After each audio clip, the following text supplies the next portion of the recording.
bus on the way to school. I saw a bus on the way to school. I saw a bus on the way to school. On my way to school. IDEA, the Individuals with Disabilities Education Act, Part H, describes a statewide system of early intervention services for infants and toddlers with special needs. 14 components make up this law. Components like the Family Service Plan, Child Referral, and Public Awareness. All the components must fit together as a comprehensive system that parents and professionals who provide services to children with disabilities need to understand. Part H expert Doris Haar found a way to visualize how the law's many parts work together. I chose the bicycle as a complex mechanism that really visualizes for me the entire Part H program with all its many component parts that are essential to a good, smooth running program. Just as you can't do without a pedal on a bike, every one of the components are essential. The bicycle also represents a means of looking at what you contribute to the program as a state planner or a local planner or even as a family. What are the steps you'll have to go through in order to get to the direct services of this Part H program?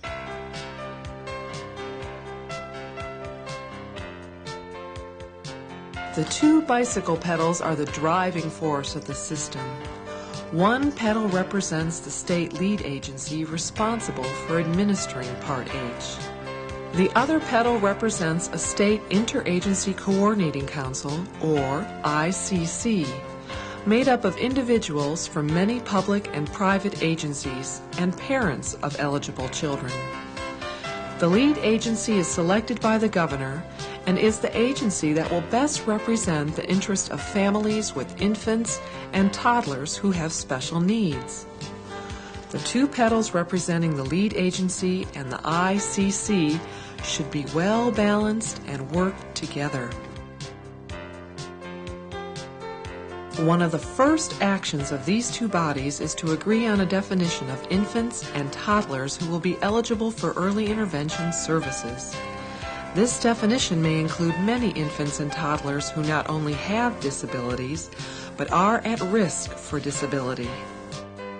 Once you have defined which infants and toddlers your state will serve, the gears go into action. The front gear is public awareness.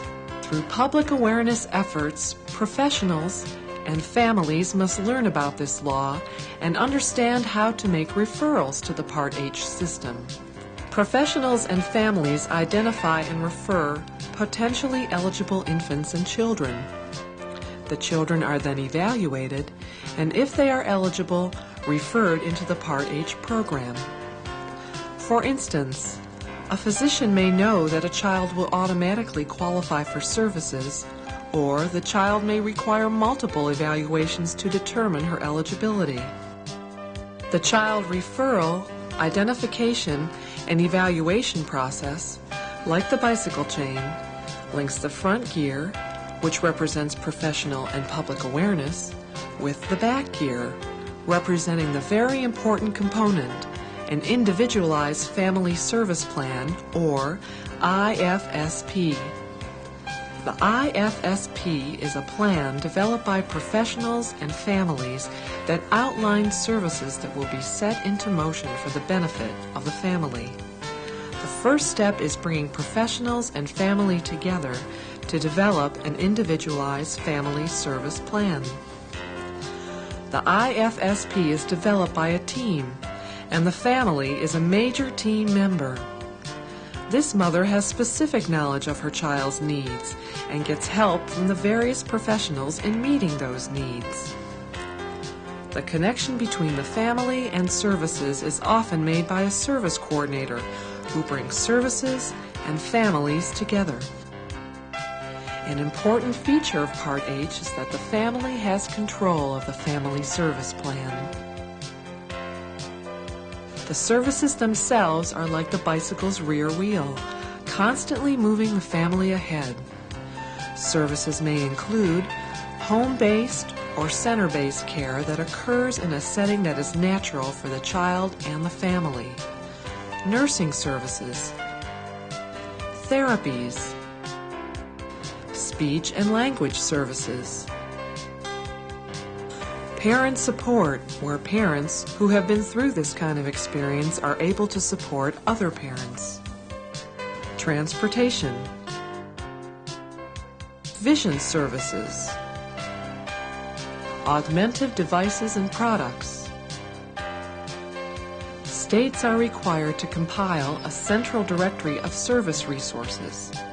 This is a list of all the public agencies and private businesses available to help families with eligible children. The Part H law requires that professional standards be maintained and personnel training be provided to ensure the delivery of quality services.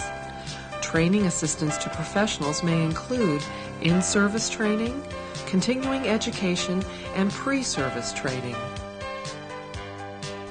The bicycle's front wheel represents other resources that are available for families through formal and informal public and private interagency agreements.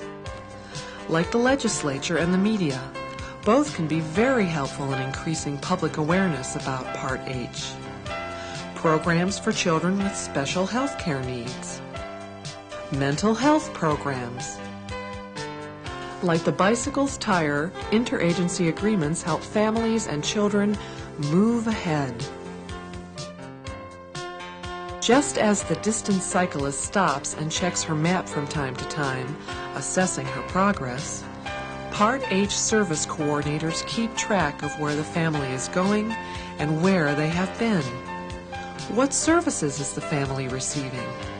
What are the costs of these services? The tracking system also helps to identify what services are missing and what areas may need improvement. Data also shows the growth of the statewide Part H program. A unique feature of Part H is that the family, like the bike rider, has control over where to go, when to stop, and when to get on and off again. The handlebars of the bicycle are in the control of the family. Control over the direction to go is in the family's hands. This family control is new for professionals who are used to telling families what to do. In this instance, the family is in charge. Like the bicyclist's protective helmet, Part H has important procedural safeguards. These safeguards include confidentiality and the family's right to their own records. And like the bicyclist, if the family runs into problems, they can sound the horn by making an appeal if something isn't right. As children reach the cutoff of Part H at age 3, the IFSP plan is rewritten for the transition into the appropriate next steps for the child and the family. The most challenging part of this bike is the price tag. Part H must be paid for by the time the state enters its 5th year of planning. It can be paid for through many sources, including federal, state, and local funds. Direct services may be paid for by families using a sliding scale. Health insurance may be used for direct services, but the framework for identification, referral, and evaluation, IFSP planning, and service coordination must be made available statewide, free of charge to eligible families. Remember that a bicycle functions well only if all of its parts are maintained and operate together properly. Just as Part H will function best when parents and professionals coordinate and work together to help children grow and develop. Without a doubt, loving care is the most important ingredient in the Part H program. The Part H program, combined with loving care, will give families and children a smooth ride now and will improve their chances for a productive future.